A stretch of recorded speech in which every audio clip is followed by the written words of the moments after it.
ভাঙড়ে তৃণমূল কর্মী এই যে খুন হয়েছে সেই নিয়ে আপনি কি বলবেন? এ তো পরিষ্কার, বাংলার মানুষ জেনে গেছে, শিক্ষক থেকে ছাত্র থেকে যুব মহিলা সবাই জেনে গেছে খুনটা কারা করেছে। ভাঙড়ে যে রাজ্জাক খুন হলো, তার খুনের মাস্টার তো হচ্ছে তাদের ওখানকার বিধায়ক শওকত মোল্লা। কিন্তু শওকত মোল্লা তা আইএসএফ দিকে ক্ষোভ প্রকাশ করছে। শওকত মোল্লা শুধু করছে না, এটা আপনি ভেবে নিন, সারা রাজ্যে যিনি মুখ্যমন্ত্রী আছেন, উনি পুলিশ মন্ত্রী, উনি হচ্ছেন স্বাস্থ্যমন্ত্রী, ওনার কাজ হচ্ছে সবটাকে ছাই দিয়ে ঢেকে দেওয়া। যে কোনো ঘটনা ঘটবে, ধর্ষণ থেকে শুরু করে চুরি থেকে শুরু করে সমস্তটাকে চেপে দেওয়া হচ্ছে ওনার কাজ। আর ওনার শিষ্য হচ্ছে শওকত মোল্লা। আপনাদের মনে আছে একটা অনুষ্ঠানে উনি বলছিলেন, প্রত্যেকটা লোকালের যখন রিপোর্ট নিচ্ছিলেন তখন উনি বলছিলেন যে শওকত মোল্লা একজন বিধায়ক, তাকে তো উনি বললেন যে এখন তো এই বাস স্ট্যান্ডটা বাস দেওয়া যেতে পারে, কারণ হচ্ছে তুই তো বোম বানানো ছেড়ে দিয়েছিস, তুই তো বোম বানাস।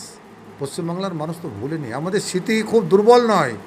তাই শওকত মোল্লা উনি নিজেই জানেন রাজ্জাককে খুনটা কে করেছেন। শুধু তার বউকে চাকরি দিয়ে এর রেহাই পাবে না। তৃণমূল না লাফালেও সারা ভারত যুবলীগ, সারা ভারত ছাত্র ব্লক, অগ্রগামী মহিলা সমিতি, অগ্রগামী কিষাণ সভা লড়াই করবে, ফরওয়ার্ড ব্লকের সমস্ত গণসংগঠন।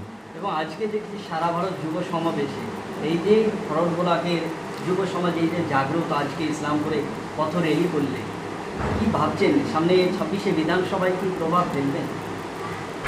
এটা খুব ভালো কথা বলেছেন।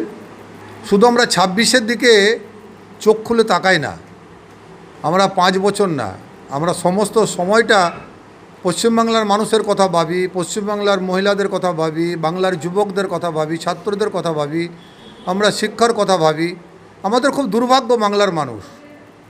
আজকে বামপন্থী দলকে হটিয়ে বহু মানুষ কাঁদে, চায়ের দোকানে রিক্সাওয়ালারা কাঁদে, টাঙা চালকরা কাঁদে, টুকটুকওয়ালারা চোখের জল ফেলে যে আপনারা চলে গেছেন, আমাদের দুর্দশা এরকম।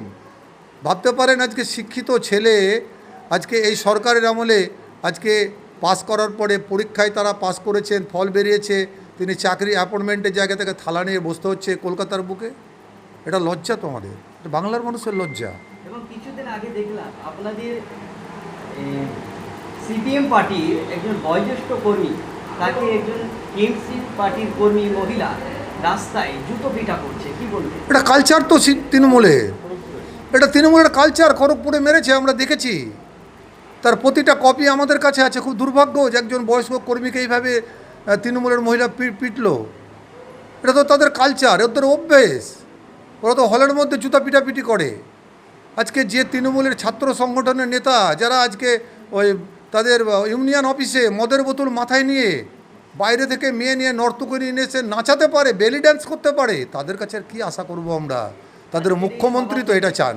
আজকের এই সভা থেকে একটা আওয়াজ আপনি তুলছিলেন যে রাজ্য সরকার মদের টাকায় চলে, একদম পারফেক্ট। আজকে দেখবেন প্রত্যেকটা জায়গায়, ইসলামপুরেও দেখবেন যেখানে মদের লাইসেন্স, মদ বিক্রি হয়, দোকানদার মদের লাইসেন্স পেয়েছেন। আর জনগণ যারা মদ পান করেন, মদ্যপায়ী মানুষ কিছু আছেন, তারা সরকারকে ট্যাক্স দিয়ে আজকে তারা মদ খান। রাত্রি 11টা 12টা পর্যন্ত মদের দোকান কাউন্টার খোলা থাকে। সিভিক পুলিশ মেজবাবু ছোটোবাবু পাহারা দেন মদের দোকানে। একটা ফার্মেসি খোলা পায় না, হসপিটালে ওষুধ পাওয়া যায় না। এই মদ থেকে কোটি কোটি রোজগার করছেন এই পশ্চিমবাংলার সরকার, মমতার সরকার। এটা আমরা বলতে পারি, আমাদের যুব সম্প্রদায় আওয়াজ তুলবে, রাজপথে আওয়াজ তুলবে যে আজকে মদের দোকান, আজকে পশ্চিমবাংলা তো মদ বিক্রি বন্ধ করতে হবে। এটা আওয়াজ উঠবে, আমাদের যুব মহিলারাই উঠাবেন আজকে।